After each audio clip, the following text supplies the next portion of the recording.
stuff. But I'll begin, and I'm going to reintroduce myself because there's some new faces in here from the last introduction, so this is a new chapter. All right.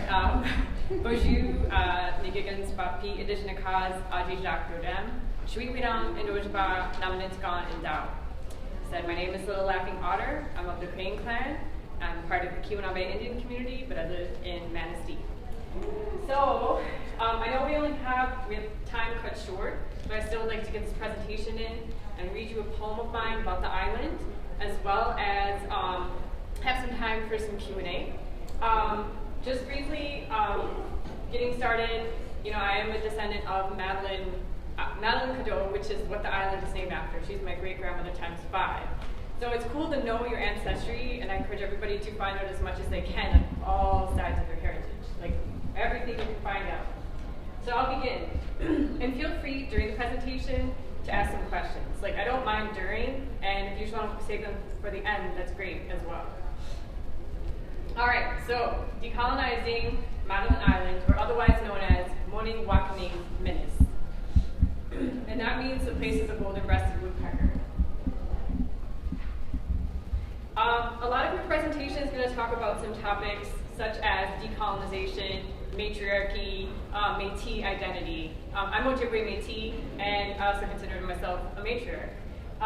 One of the things that you will see is basically with accessing this information because of colonization, a lot of it was distorted by heteropatriarchal settler colonialism, Christianization, and efforts to eradicate traditional Ojibwe community structures. We had very strong matriarchal presence in our communities. A lot of things are patrilineal, as we know, but what we don't know is a lot of people don't know about the deeply embedded matriarchy that has existed before colonization. So academia, if we look at books, research, a lot of what academia has not been focused on correct indigenous stories, and it's based on the current, but excuse me, there's current efforts to indigenize the academy. And so as colonization was occurring, Ojibwe women's lives and our stories were, oppressed. So not much written information was available, especially traditional knowledge, which was just passed down. Here's a quote. These sources spanning the period from the mid-17th century to the early 20th century were written for the most part by men who represented the successive colonialist regimes of France, Great Britain, and America. That's from Farmers, Warriors, Traders, a fresh look at Ojibwe women. All right, and I did a little bit of an ancestral introduction, but I want to talk a little bit more because I feel like, in talking about the island, which is a very important place for my family, my ancestry, I feel like it's really important that if you know this place, if you're going to speak about it, then it's just like this presentation is not just a presentation; it's also sharing this very powerful ancestral information. So Madeline Cadeau, or Equasiwe, her name is traveling woman in the language, Equasiwe. She's my great-grandmother times 5. And my ancestry and my family is Ojibwe Métis. Our Métis ancestry has been mixing since the early 1600s with Nipissing, Huron, French, and of course Ojibwe. There's really not that many Huron people left, not many Nipissing left. I know there's a Nipissing First Nation in Canada, and that's where my ancestry kind of followed the migration story, and you can see how it went through the Nipissing, what is now the Nipissing First Nation. So here's another quote. Stories remind us that Madeline Island, the largest red-cliffed islands clustered in Chappy Bay, was named for Madeline Cadeau, a distinguished woman of the Crane clan who married a fur trader. The Cadeau family provides a remarkable example of the great reach of mixed marriages across time and cultures. And that's from this book. I have it if you want to view it after. It's called Holding Our Worlds Together, Ojibwe Women and the Survival of Community. It talks a lot about Madeline Island, talks a lot about matriarchy, and it's a really good resource. It's really beautiful. So more about my family tree. Basically, it's Anishaanebemowin-teg metis. It is LaPointe Band. Before there was the Bad River Band of Lake Superior to Waub, there was the LaPointe Band. So there's still LaPointes that are of that band, hence my last name. And also my ancestry is Bad River, Keweenaw.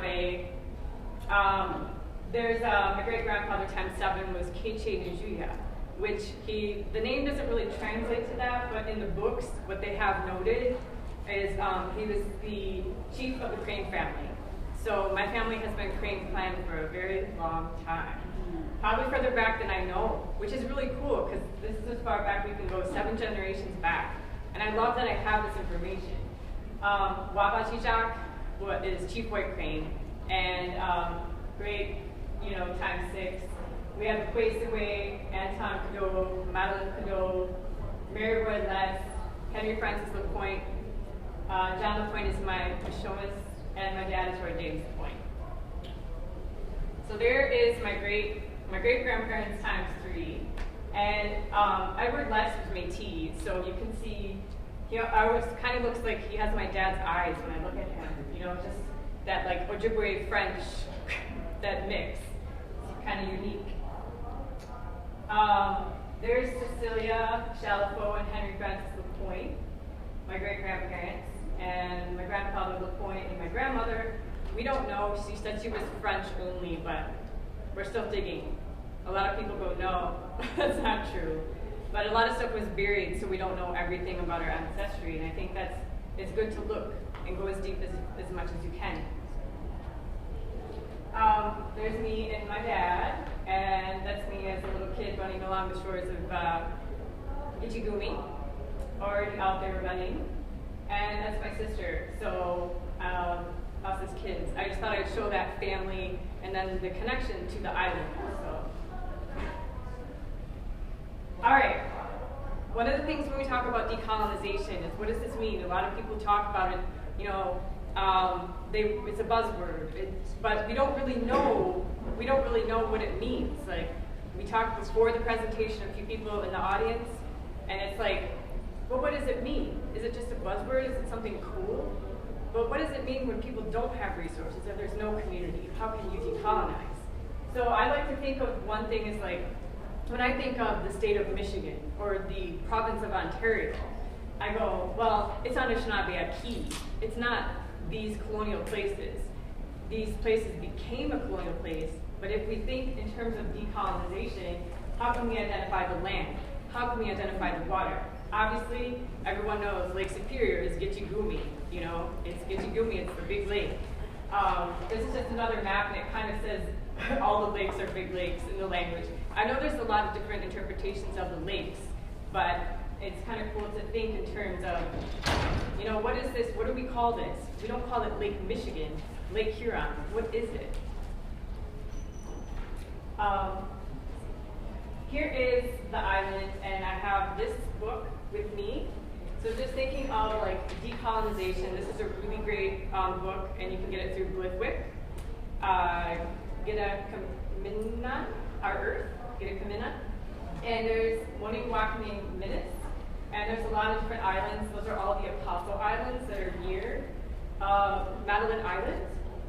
There's Waub's metis, there's Mako metis. There's a lot of different islands, but basically right here is the main island. So. Excuse me? Oh, yes. Is it down here, it's near the mouth of the wolf? Is it spear shaped like a wolf? Is it down near the mouth? Madeline Island or also Island? Yeah. Islands is down that way? Down by, you mean, by Ashland, Wisconsin, what is now Ashland, Wisconsin? It's out. Yes, okay, yeah. Yeah. Is that okay. Yeah. All right. So in order to talk about the island and decolonizing Madeline Island, we need to talk about our migration stories. So this is a really great map, and by Annie Benton-Benai, and you can see our migration story basically kind of following. We went, along the St. Lawrence, and then with the Ojibwe specifically up to Bawating, where we're at, and then to, through, we didn't really go to Anishinaabemowin-teg, but I'm like, I always feel like we did because I'm there. Or that's my ancestry. But number 7 is metis. And then it kind of continues, but there's more, I'll read you this in a second, about the migration story. Let's see. I'm just going to read you something. All right, so this is from the Museum of Ojibwe Culture's website, and it is about the migration story. You will hear about the islands in here. Okay. After the great Manitou, or God, had created all creatures on earth, he found they were driving off and decided he needed to get them to worship him. But he didn't know how, so he called a meeting of all birds and all creatures on earth to talk about it somewhere across the big water, where this Manitou was. The Manitou needed someone to take his message to the people and asked who would do it. The bear was there and said, "I'll take it across to the people." The bear went off with the message of everlasting life, but it was very heavy to carry, and he could hardly walk. When he came to a wall, he couldn't get through at first until he stuck his tongue out, which made a hole that he could get through. He did this each time he came to a wall, and the 4 winds Manitous stationed at each of the cardinal directions thanked him for the work he did. He came upon 4 walls before he finally got through to Medewagan, or the Mede Lodge.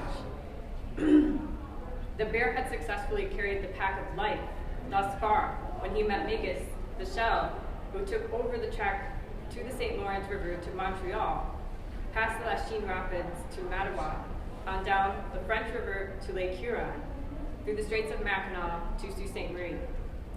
Somewhere along this stretch, the journey, the Metis transferred the pack of life to the otter, who carried it to the south shore of Lake Superior to the Keweenaw Peninsula, onto LaPointe in Wisconsin, breaking through a sandbar at Fond du Lac at west end of Lake Superior, and traveling up to St. Louis westward to Leech Lake.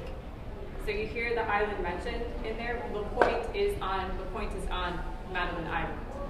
So the origin story is directly connected to the island and the shell. All right. So this is another really great resource. It kind of shows, it's a birch bark binding. Not biting, but I'm thinking of biting. It's a birch bark map, and it shows the migration story. It's really hard to see because it includes so much, but you can see from basically St. Lawrence Seaway through, to Madeline Island. There we have Bawatine, and just all the way to Leech Lake. So let's see. The common class of the tribes were spread in numerous villages north and west of Lake Superior. When asked where they originally came from, make the answer that they originated from LaPointe, and the phrase is often used in their speeches to the whites that is a spot which the Ojibwe tribe first grew. Like a tree, it spread its branches in every direction. And that's from the history of the Ojibwe people, which I also have that book on hand if you want to see that after the presentation. This is also really hard to see, but that is the same thing applied to the lake, to the water spread out. So it's the migration story, and it's really cool that there's a resource out there. Birch bark migration chart. Okay. All right, so I'm going to talk more about the island specifically. And I love it in this picture that there's a sign, it's bilingual. You don't see this a lot throughout our territories. I think especially, you see it more in the north, not more in the south. But this was it's really great because it's not just saying welcome to LaPointe, welcome to Anishaanebemowin-teg. All right, a little bit more about LaPointe, and it's located on the western shoreline of Madeline Island. In the early 17th century, there were Ojibwe already living at so-called LaPointe, initially established as a French fort and a trading post in the early 1600s. These are both fur traders, Medard des Glaciers, and Pierre Esprit Radisson. LaPointe has been an active multicultural and Métis trading community for many years. And after the War of 1812, the American Fur Company maintained the post. Michael Cadeau, who was an ancestor of mine, served as an agent of the British Northwest Company around 1816. It later became an official station of the BIA on Lake Superior. It was a location for annuity payments, and it's still a very important place. It also was a place where the Treaty of LaPointe was signed in 1842, and that ceded what is now, the state of Michigan, the western part of the state of Michigan, and Wisconsin, and land in current-day Minnesota. So it also kind of split historic bands, divided into reservation communities. So you can see the island, as colonization was occurring, the island was already a very important place in colonization, but it was kind of a multicultural Métis place. So I don't necessarily look at it as a bad place, and I still think there's a lot of power there in terms of what it offers us. Whereas like another island, Mackinac Island, it's more colonized. There's a lot more money there, and yeah. All right, a little bit more on Métis identity. And with decolonization, I think it's important just to discuss this because one of the things in the United States, or the so-called United States, is that we don't really recognize Métis. In Canada, there's more visibility.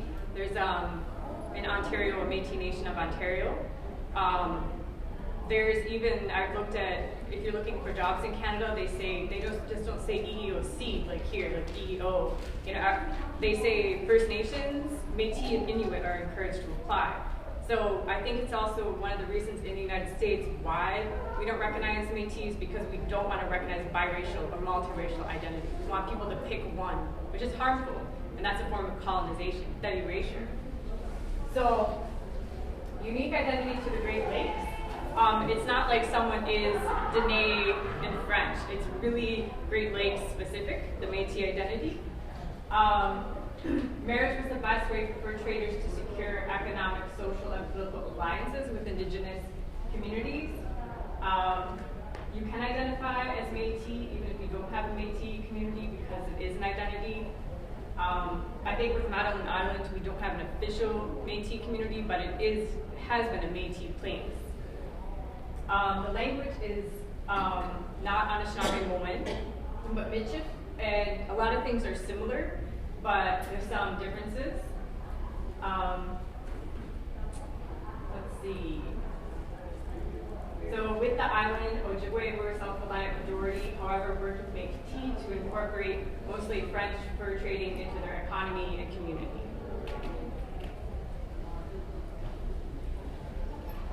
All right. So more on the island as a Métis community.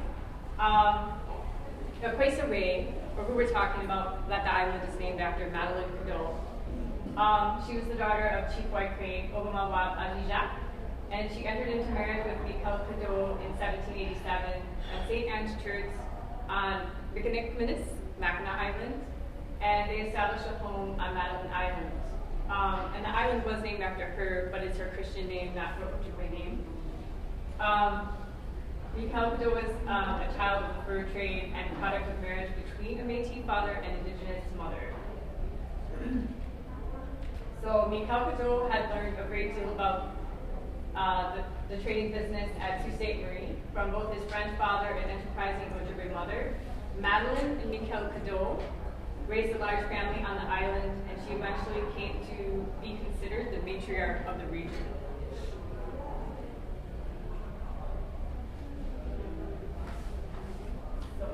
I just thought I would show, this is an older picture, and it was probably what the Wisconsin Historical Society has said it was probably the home of Michael and Madeline Cadeau. But it's just something to see, something interesting.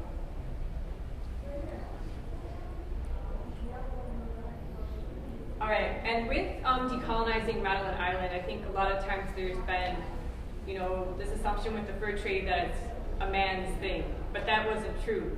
So if we decolonize Madeline Island, we think of someone like Madeline Cadeau, and she was a matriarch. She was a businesswoman. She did so much. So here's a quote from this book I have right here. Again, it's awesome.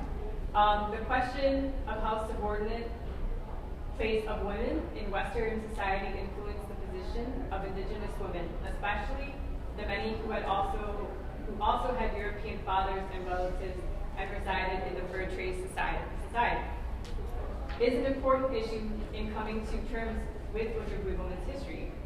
Ojibwe society considered gender roles to be mutually supportive and valued the collective labor practices of women and respected their legal rights, especially in regard to water.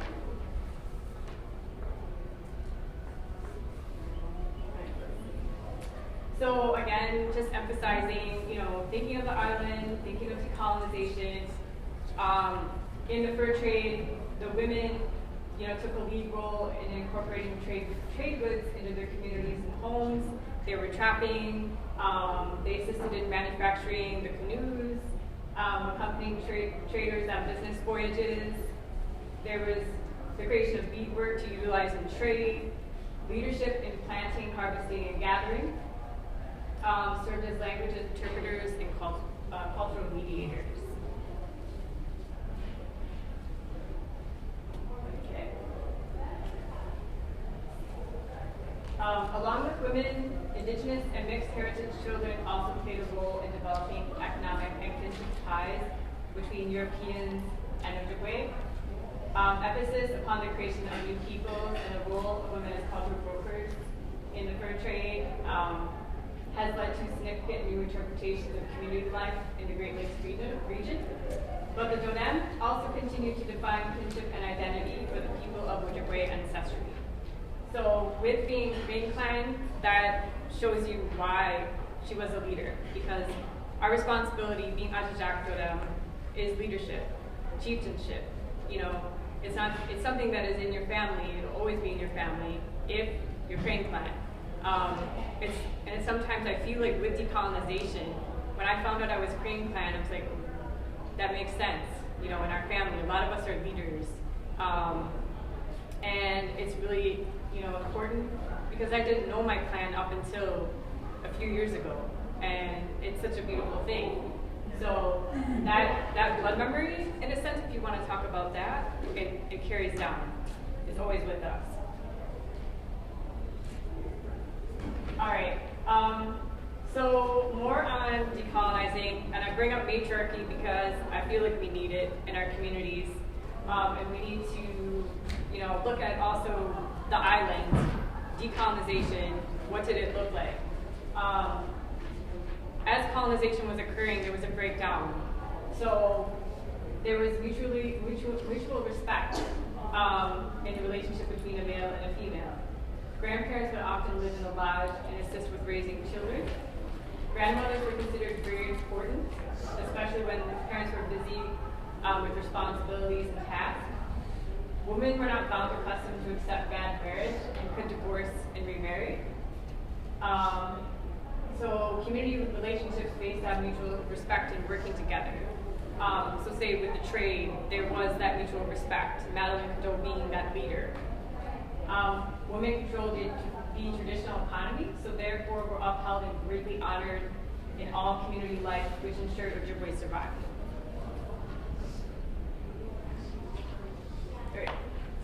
All right. So we're getting to, kind of the present time. I took you through a little bit of the island, what the island looks like through the metis, the multicultural, place that it has been for hundreds of years. Traditional leadership, what the responsibilities of, Madeline Cadeau's clan was, what the responsibilities of Crane clan are, and you can see that how it, in this presentation, how it has basically played out. So we need to, if we do want to talk about decolonization in our communities, and especially,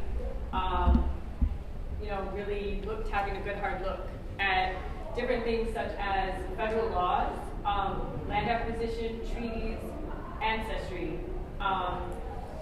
One example is the Dawes Act of 1887, which that land was divided up, individual land was turned, there was the idea of ownership was imposed, Hairship surplus land on reservations is opened up to white settlers and checkerboarded.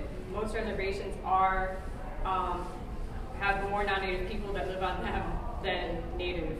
And I think there's only 2 closed reservations in the country, Red Lake in Minnesota, and I forget the other one. But, so that's another way we can think about how do we decolonize. So decolonization can happen and benefit all genders and gender identities. If we define women or women's roles under colonial rules and internalized oppression, then we aren't decolonizing.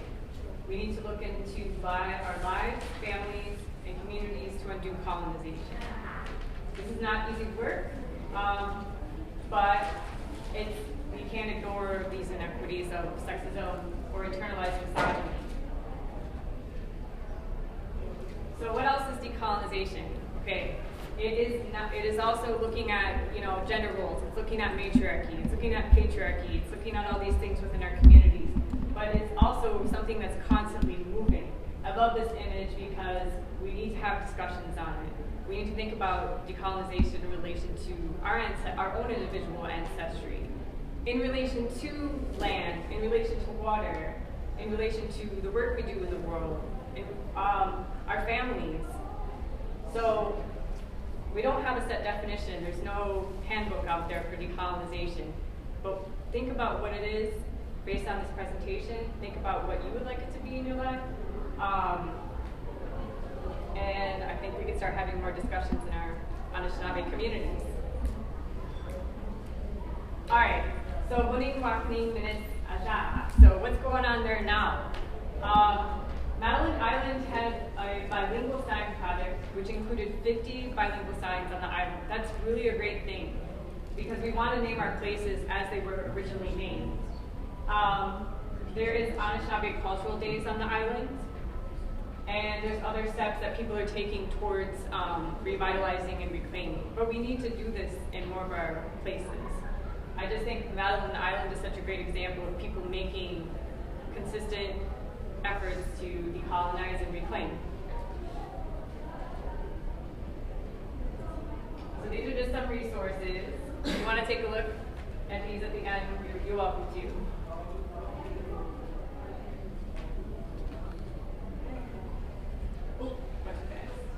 So I'm just saying Team Grace Mercy. And I love this picture because it's an Ojibwe woman who's holding an awesome eagle staff. And it's like, often, it's just serve some thoughts, want to do that. So I don't know what year this picture is from, but it's just amazing. I love it. So, all done with the presentation. Any questions? Any insights, comments? Decolonization almost sounds like undoing what was dead. And so where do we start, right? So I would say with our most precious gift from the Creator, which is the children. And so how do we protect that fetus at conception? Because that's where we need to start. And I think that with making sure the baby in the womb is taken care of all the way would help decolonize our next generation. So that would be only eating traditional foods, not going to the doctor in the institution. So it would be going to our midwives, our grandmothers, back to that way. Only using plants and whatnot that are from Mother Earth and not at the pharmaceuticals or at the grocery store or corner store. And we need to start there and ensuring that our children are healthy. Because right now, as you are well aware, a lot of drugs in our communities right now have been overtaken. Which brings me to a prophecy. There's so many prophecies. And so the one that always rings in my mind is the one that says when there's a sickness that's going to take over our communities, right? Then that change is going to start. From my understanding, right? My understanding, not anybody else's, or just how I hear the story and think about it, dream about it. I think we need to start teaching our kids all of that. you know, just in case. Our Jesus and Nokomis Jesus decides to cleanse her daughter, right? So decolonizing is good, but we need to start at the fetus and ensuring that way, and then bringing the kids with us while we're doing that. We'll do that, and that will ensure survival as well. I think Mother Earth's going to decolonize for us.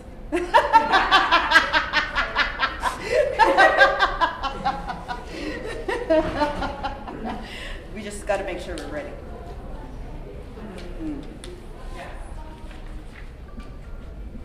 Awesome topic, though. Thank you for sharing. Yeah. Because I didn't know a lot of that. Right? Yeah. It kind of hit home a couple times. That's what it's supposed to do. I didn't In know a good that way. part. Yeah. You know, it's important because I even had growing up in the city and being mixed race, you know. It's just like I thought, well, Ojibwe were patriarchal, and that's it. And I'm like, I still love my culture regardless. But I'm like, no, we're matriarchal. We have patrilineal things like the clan. Even though my great grandmother was Bear Clan, I'm still that, but I am Crane, you know, and it's all there because they're all with us, the ancestors. And I think decolonization, you know, it's like it's what you said, it's what someone else is going to say, and that's where we bring it together and work towards that in our communities. So, thank you. Anyone else? I'm just going to say that we recognized in Canada, it took a long time for that. Maybe just, within the past 10 years, maybe, can hunt and fish have the same rights as a First Nation person. Wow. They didn't have those rights before. I know I live in Waub, and the commercial fisherman in my road was busted for fishing. His nets were confiscated, but it was confiscated because he was fishing, he's beauty. And that's his livelihood. So it took a long time for them to get those rights, and there's still the rights that were finally achieved since 1885 in Manitoba. That's still ongoing. And that land was stolen from them at the time the Scottish settlers moved into Selkirk country to open that up. So and then they're finally included in the term of First Nations, Inuit and Métis. So there's still that, it does include, but look how many years that took. There's still that recognition, still didn't quite that recognition. A lot of people still think Riel was a traitor. If it wasn't for him, we would have lost Manitoba to the United States during their time manifest desert. We would have lost, if he hadn't established his provisional government, we would have lost that province in 1870, before at the time of the, so it's taken a long time. So it's part of the decolonization too. Right. Recognizing everyone's part of this, what they call it, the eighth prophecy, the eighth flag. Trying to get together so that will help get rid of this decolonization. We're all being treated as equal. Right. Okay. Yes. How much do you think the role of teaching the correct history would play a part?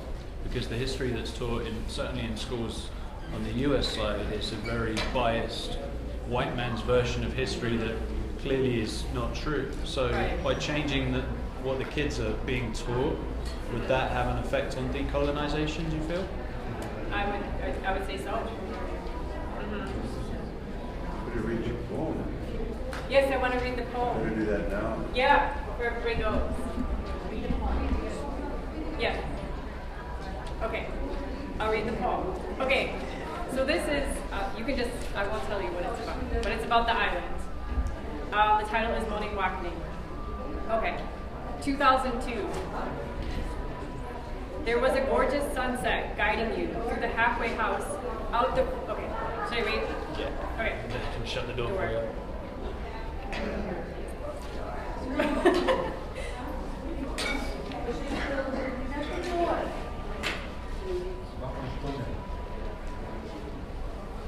Everybody wants to hear the poem. Sorry. It's okay. Okay, I'll start over. All right. The title is Moaning Wakning. 2002. There was a gorgeous sunset guiding you through the halfway house, out the front door, so you weren't trafficked, raped, a missing two-spirit sister, a stolen two-spirit sister. 2012, there was a crow who signaled a call to your soul. Dangerous thoughts reverberating from your soul, and the crow knew what to do. The sound, movement, spirit, curtailing dangerous thoughts to harm yourself. 2002, there was a friend, Angel, who asked you why you were going to smoke and run and not eat at the same time. You didn't have an answer in your addiction and kept running.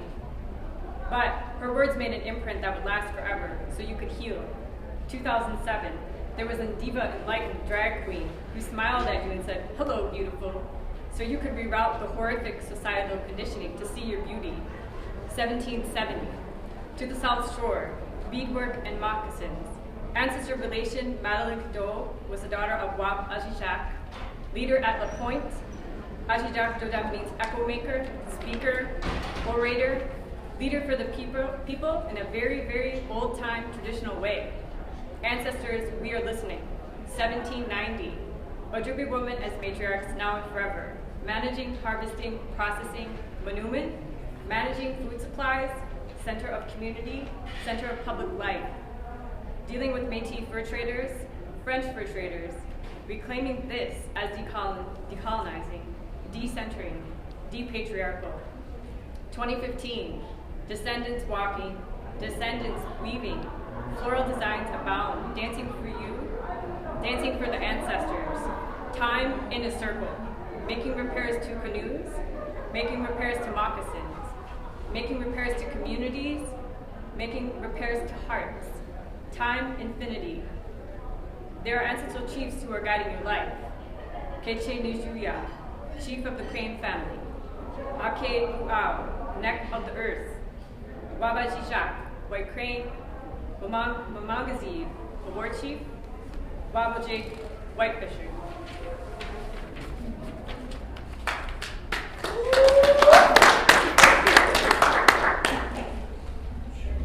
And that's pretty much everything for the presentation, poem, questions and answers. If anybody else has anything they want to talk about with me, you can take a postcard of mine.